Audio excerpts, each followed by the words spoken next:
शिवलिंग को जब निकाला अच्छे से धूमधाम से पूजा की गई।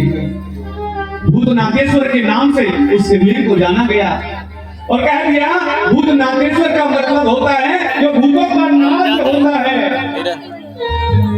भूतों का नाथ माने होता है स्वामी, भूतों का स्वामी। जब भगवान की बारात जा रही थी भोले बाबा की, तो बारात में मालूम है कौन गया कथा में आता है। देवता तो डर रहे थे बाबा की बारात में आने के लिए, तो भूत बेताल चुड़ैल हैं, राक्षस ब्रह्म राक्षस ऐसे ऐसे लोगों को बाबा साथ में लेकर के गए। बाबा कौन है आप जानते हैं? महाकाल है, कालों के काल है। कहा बाबा का निवास है? ये सर्वत्र समाना प्रेम से प्रकट हो तो समान रूप से समाया हुआ है और ज्यादा भूत बाबा भोले बाबा को क्या प्यारा है? भोले बाबा को शमशान प्यारी है। शमशान क्यों प्यारी है? बाबा कहते हैं कितना भी बड़ा हो जाए, कितना भी घोड़ा बनना गाड़ी आदि ले ले, कितना भी शीश महल बना ले, कितना भी लेकिन सबको छोड़ करके मुझे आना ही मेरे पास होगा। इसीलिए मैंने उस जगह का नाम दे दिया है शमशान, जहाँ सब लोग समान है। बड़ा नहीं है, कोई छोटा नहीं है, वही तो शमशान है।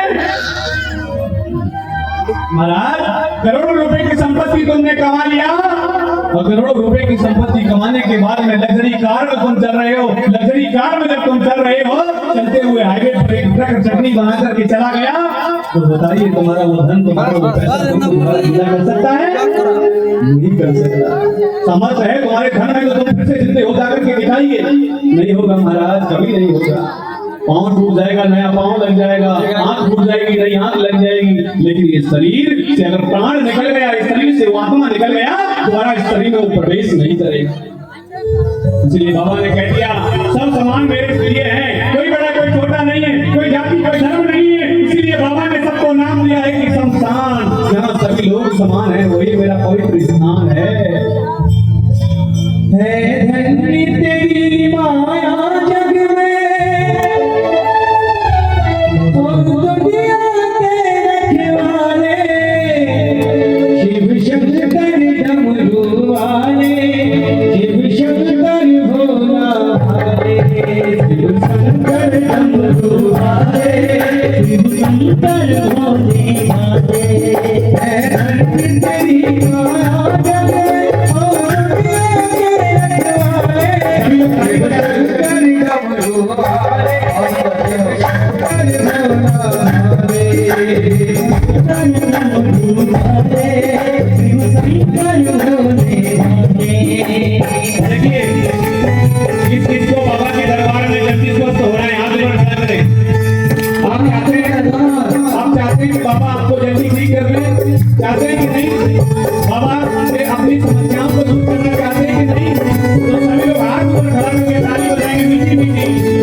भोले भोले बाबा की, कमला बाबा की, तर्पणनाथ की।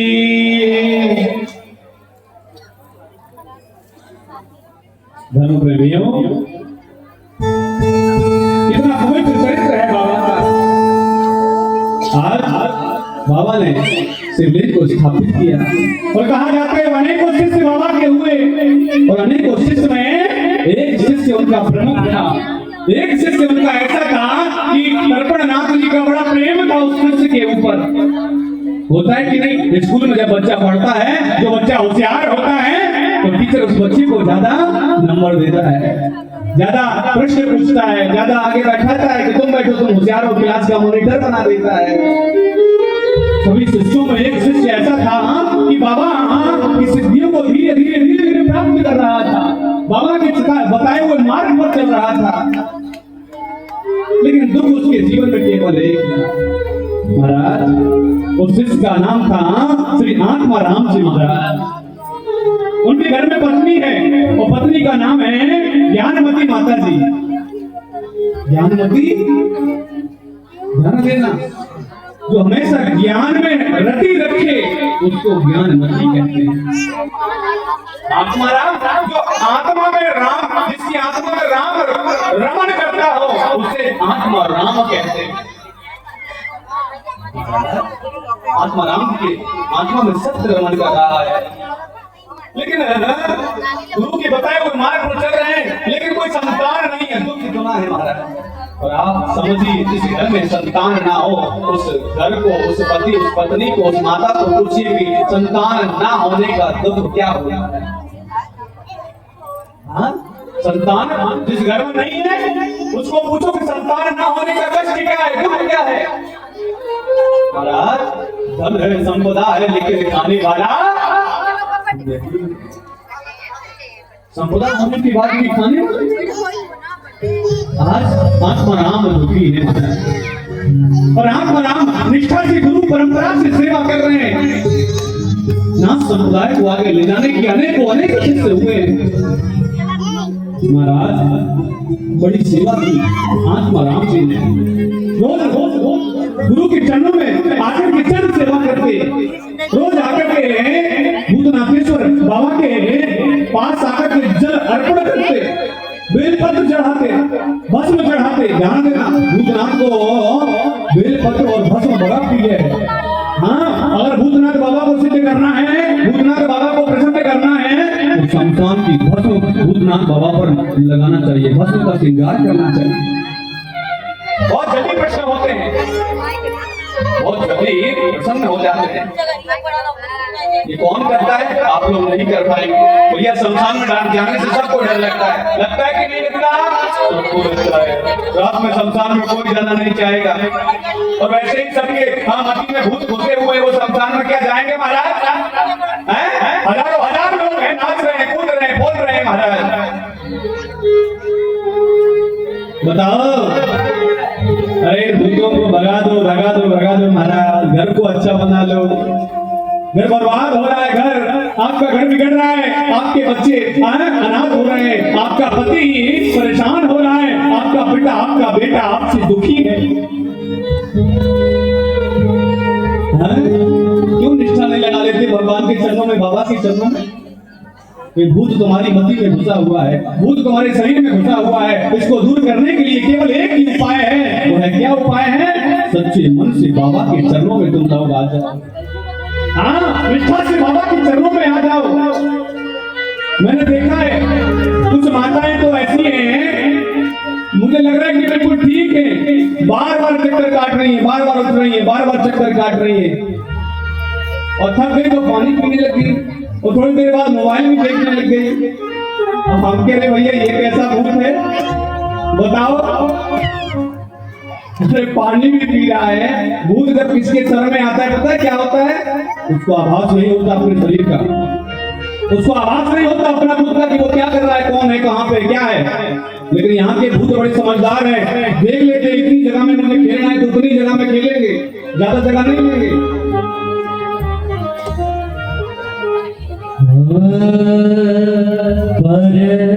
बतवा की यारी पारी देखनी बतवा की यारी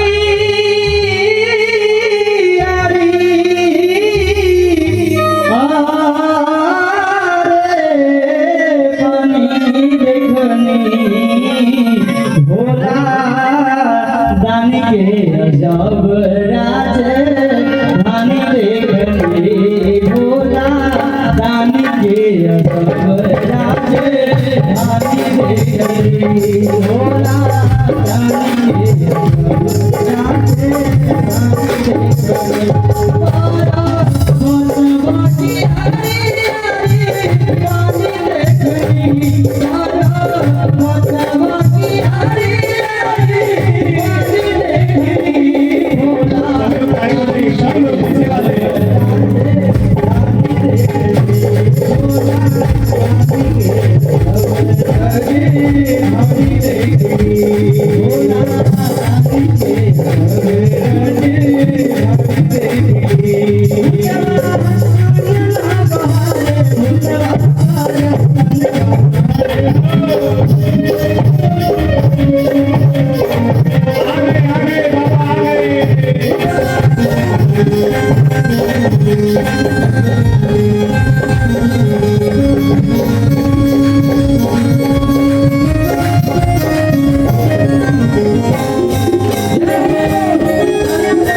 कोशिश छोड़ो में बाबा श्री कमला पंडित जी महाराज के पुजारी परिवार से महान स्वामी श्री राम नयन जी महाराज आप सब के बीच उपस्थित होंगे और हमारे बीच कुछ कलाकार भी आए हैं।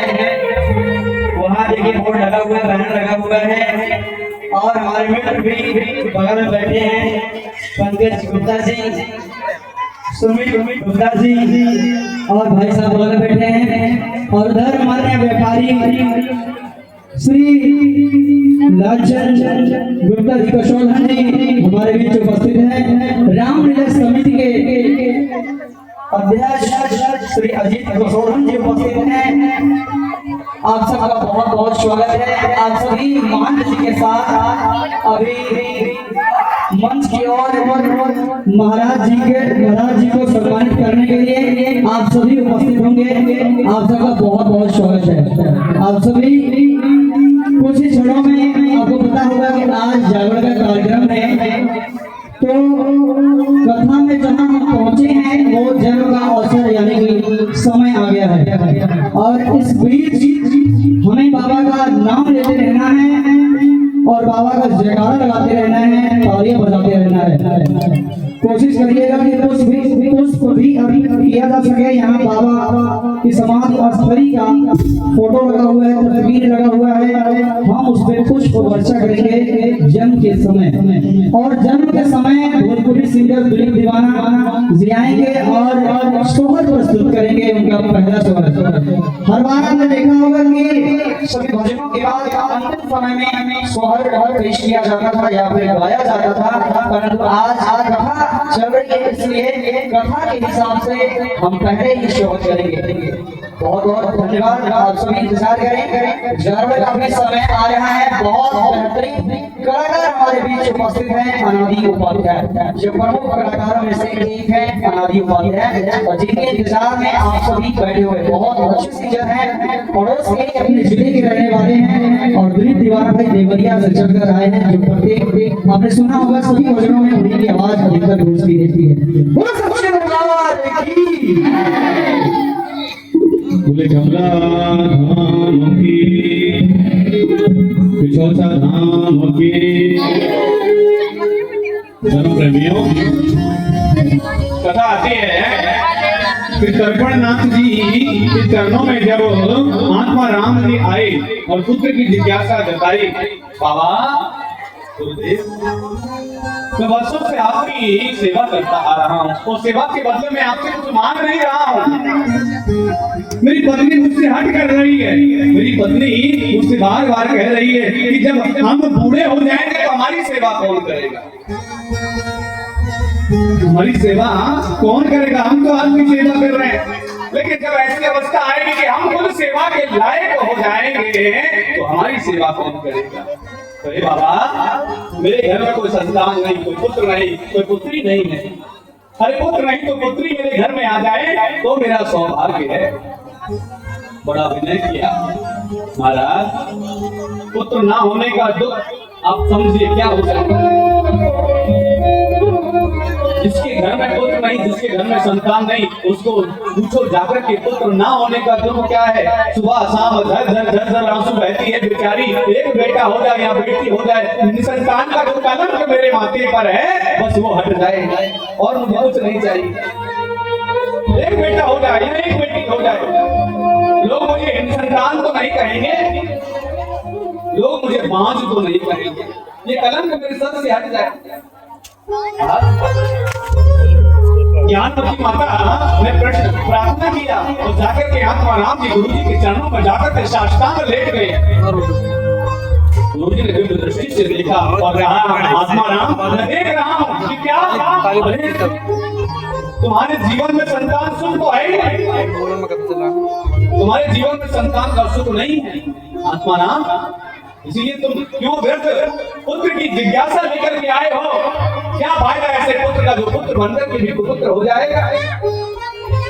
इसीलिए तुम निरंतर ब्रह्म की उपासना में लग जाओ, निरंतर नाथ पंथ को धारण करके आप उस योग महाविद्या को जान जाओ। इस योग महाविद्या को मैं जान करके जन जन का कल्याण कर रहा हूँ। नहीं नहीं नहीं नहीं, मेरी पत्नी मुझे नहीं छोड़ेगी। मेरी पत्नी संतान है, उसको पुत्र नहीं है, वो बांझ है, और दुनिया भर के लोग उसको कलंकित करते हैं, उसको उल्टा सीधा कहते हैं, उसके हाथ का छुआ पानी कोई नहीं पीता। इसलिए कृपा करें। आज बाबा ने आशीर्वाद का दिया, बोले ठीक है मैं तुझे आशीर्वाद देता हूँ, लेकिन एक शर्त है। बोले क्या? तुम्हारे जीवन में पुत्र योग तो लिखा ही नहीं है, तू मेरा शिष्य है और गुरु के रहते अगर शिष्य बीमार है, शिष्य परेशान है तो गुरु नहीं हमारा। गुरु के रहते हुए शिष्य अंधकार में फंसा हुआ है तो गुरु नहीं है हमारा। गुरु का मतलब है अंधकार से प्रकाश की ओर ले जाए, वह गुरु है। इसलिए हे तर्पणना, हे आत्मा राम, तुम मेरे शिष्य हो और मेरे रहते हुए तुम दुखी मत रहो। आज से मैं किसी को दुखी नहीं रहने दूंगा। जो भी इस दर पर आएगा वो झोली भर करके जाएगा, सबकी मनोकामना सिद्ध करूंगा। लेकिन तुम्हारे जीवन में सुख पुत्र सुख योग नहीं है, लेकिन क्या करूं, तुम्हारी इतनी प्रबल इच्छा है तो तुम यहाँ भगवान भूतनाथेश्वर महाराज के सामने संकल्प लो। संकल्प लेकर के कहो कि बच्चा जन्म लेने के बाद में जब 5 वर्ष का हो जाएगा तो उस बच्चे को मैं बाबा को समर्पित कर दूंगा। तब तो तुम्हारे घर में संतान होगी, नहीं तो संतान तो है ही नहीं। अच्छा बाबा, तुम्हारे चरणों को धो धो करके मैंने पिया है, तुम्हारी भक्ति की है, गुरु भक्ति की है। अरे गुरु निष्ठा से, गुरु भक्ति से सबरी ने राम को पा लिया।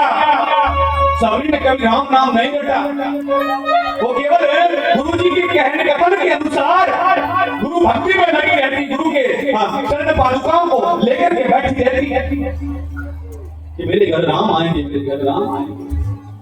गुरु भक्ति से सब संपन्न होता है। ठीक वैसे ही आज तर्पण नाथ जी के द्वारा महात्मा राम जी ने भी स्वीकार किया, कह दिया ठीक है, मेरे घर में जो बच्चा होगा 5 वर्ष के बाद में मैं उसको आपको समर्पित कर दूंगा। संकल्प लिया, संकल्प लिया। धर्म प्रेमियों, कहा जाता है कुछ समय के बाद तुम्हारी पत्नी से सुंदर पुत्र प्राप्त होगा, सुंदर पुत्र के जन्म होगा। आज आशीर्वाद देने के बाद में पति पत्नी बड़े प्रसन्न हुए। धर्म प्रेमियों, जब प्रसन्न हुए तो मन में ये खुशी है कि मेरे माथे पर कलंक लगा हुआ है वो छूट जाएगा, मेरे घर को बच्चा हो जाएगा, संतान हो जाएगी। और मन में ये दुख भी है कि 5 साल के बाद उस बच्चे को बुढ़ाया देना होगा। आत्मा राम जी सोच रहे हैं। धर्म प्रेमियों, उधर घर पर नाथ जी बैठे बैठे समाधि में हंस रहे हैं, मानो कि उनको आभास हो गया कि उनके श्रेष्ठ उत्तराधिकारी का जन्म होने वाला है। 9 महीने तक मां ने अपने कोख में रखा है। उसके बाद संतों को सुंदर सगुन होने लगे। संवत 1303 शुक्रवार को कार्तिक शुक्ल पक्ष एकादशी के दिन, देवधानी एकादशी, जो आज की एकादशी है हमारा। देव जब सो जाते हैं 6 महीने बाद जब देव प्राण जागते हैं, जिसको देवधानी एकादशी कहा जाता है, ठीक उसी दिन संतों का मंगल करने वाले, संतों की कीर्ति को बढ़ाने वाले आज कमला बाबा का जन्म हुआ है। बोलिए कमला बाबा की जय। जैसे ही जन्म हुआ, आज आत्मा राम और ज्ञानमती प्रसन्न हो गए। प्रसन्न होकर के आसपास के लोग सोहरा गाने लगे, बधाई देने लगे कि बड़े वर्षों के बाद में तेरे घर में पुत्र आया है, बधाई हो, बधाई हो, बधाई हो। और आपको भी खूब खूब बधाई हो महाराज। सभी को ढेर सारी शुभकामनाएं। और अब हमारे बीच श्री दिलीप दीवाना बहुत बड़े सिंगर बढ़िया से चल आए हुए हैं, जो बाबा का शोभा गाएंगे और हम सभी पुष्प वर्षा करेंगे तस्वीर पे। दीवाना का